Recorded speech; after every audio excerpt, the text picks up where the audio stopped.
Hi, welcome back to Story Time with Gigi.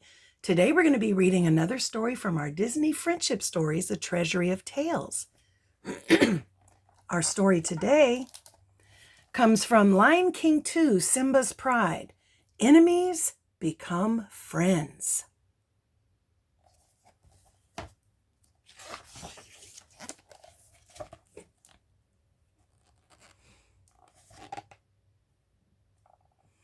Simba, king of the Pride Lands, was nervous. He couldn't help worrying about his young daughter, Kiara. Today, for the first time, she would explore the area on her own. Simba knew that many dangers awaited her. Kiara bounded from the den excitedly, but before she could scamper off, Simba stopped her. "I just want you to be careful," he warned. Okay, the cub replied. "Can I go now?" "Mind your father, Kiara," said her mother, Nala. "Stay away from the outlands," added Simba.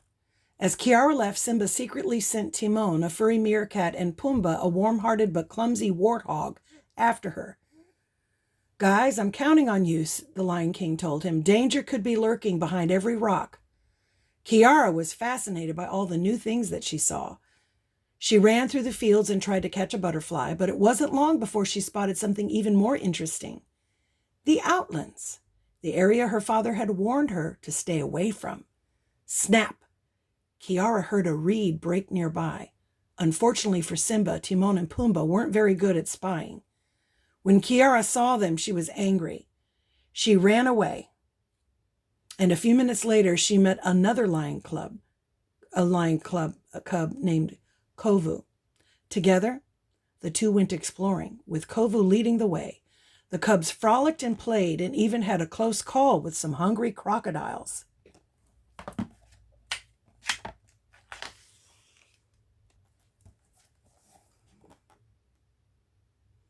The pair of lion cubs didn't realize that they were being watched by both Kovu's mothers, Zira and Simba. Simba was worried about his daughter's safety. He growled and leaped between the cubs. Soon an angry Zira joined him. Simba recognized the lioness immediately. His uncle Scar, who died trying to kill Simba, had chosen Kovu as his successor. Because of that, Zira had plotted against Simba to make sure her son was the next Lion King. "I banished you from the Pride Lands," Simba told Zira. "Now you and your young cub get out. We're finished here." "Oh no, Simba, we have barely begun," Zira replied ominously. As Zira carried Kovu away, the cub locked eyes with Kiara. "Bye," he said. "Bye," Kiara replied.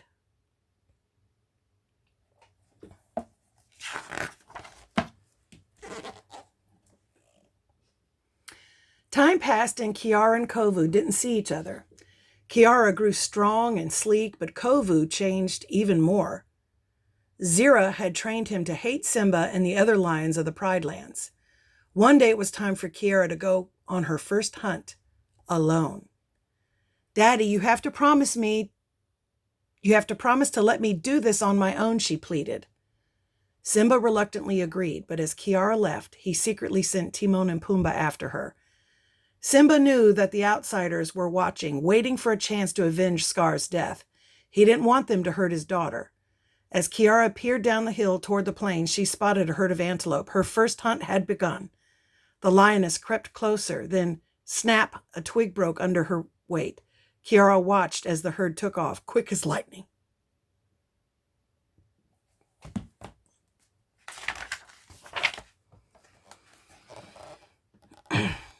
Determined, she tried again, but this time she accidentally kicked some stones. Kiara still stared helplessly as the animals ran away once more. As the herd thundered by, Pumbaa and Timon tried to get out of the way, but not before Kiara saw them. She was furious. "My father sent you," she said. Feeling betrayed, the lioness raced across the plains as far away from Timon and Pumbaa as she could get. Kiara ran toward the outsiders' territory. Simba had been right to worry. Zira was setting a trap for the lion princess. She and the outsiders lit the plains on fire, surrounding Kiara with flames. Soon the young lioness collapsed, exhausted, in the grass. Suddenly another lion appeared and carried Kiara to a watery marsh out of harm's way. When Kiara opened her eyes, she was alone with the other lion.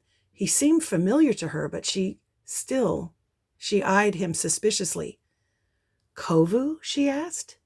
It was him, and he had saved her life.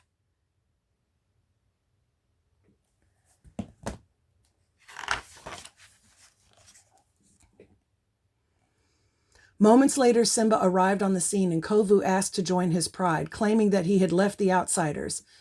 But in truth, Kovu had only one thing on his mind: getting rid of the Lion King. Because he had saved Kiara, Simba reluctantly allowed Kovu to return to Pride Rock. From a distance, Zira gloated. She knew that as soon as Kovu was alone with Simba, he would kill him. The next day, though Kiara unknowingly interrupted the evil plan, excited to spend time with her childhood friend, she persuaded Kovu to give her stalking lessons. "Watch the master," Kovu said, "and learn." Trying his best to show Kiara how it was done, Kovu raced up a hill, pounced toward Timon and Pumbaa, who were shocked. The silly pair had been chasing a flock of birds who were eating all the best bugs.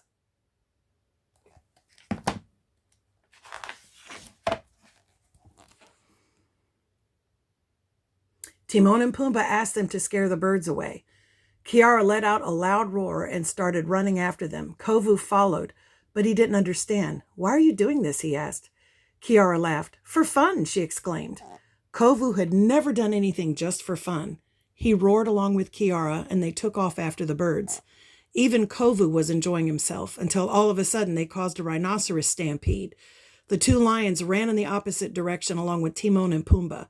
They all ducked into a small cave, laughing. Kovu had never had such a good time. That evening, Kovu and Kiara lay in the grass looking at the stars. Kovu felt very close to Kiara, but he was torn by his loyalty to his mother. He didn't know what to do. Just as Kovu started to walk away from Kiara, Rafiki, a wise baboon, appeared. He knew that Kovu and Kiara were meant to be together and that they just needed a push in the right direction. He led the lions to a romantic place called Upindi. Kovu and Kiara realized what was in their own hearts. They had fallen in love.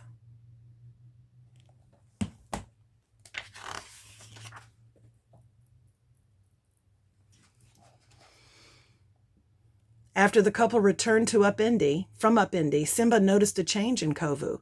The next day, the Lion King took him for a walk and told him the truth about Scar, how he'd taken over the Pride Lands by killing Simba's father and then almost let the lions starve to death. Scar couldn't let go of his hate, and in the end it destroyed him, said Simba. He never heard the story of Scar that way, Kovu admitted. He couldn't believe how wrong he'd been. Kovu looked at Simba with admiration. He decided to make things right. Just then, Zira and her followers appeared, ready to attack. "No!" Kovu cried, as he was knocked unconscious. The snarling lionesses chased Simba. Desperately, the Lion King climbed a hill of loose logs, barely escaping the ambush. Simba returned to the Pride Lands, hurt and exhausted. As Nala tended to his wounds, Kovu approached, only to be turned back by a mob of angry animals. All the inhabitants of the Pride Lands were sure that the attack on Simba had been part of Kovu's plan.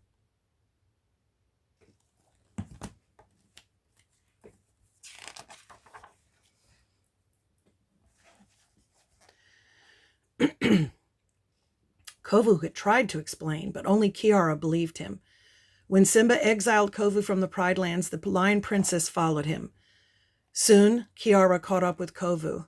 "We have to go back," she said. "Our place is with our pride. If we run away, they'll be divided forever." Kovu agreed, but when they returned, the battle had already begun. "This has to stop," Kiara pleaded with her father. Simba looked at Kovu and his daughter. He knew that Kiara was right and that they should choose peace over fighting. Even Zira's followers agreed. Zira, however, was still angry. In a final attempt to kill Simba, Zira fell into a raging river. Kiara tried to save her, but Kovu's mother was swept away by the current, taking with her all the hate that had existed between the two prides.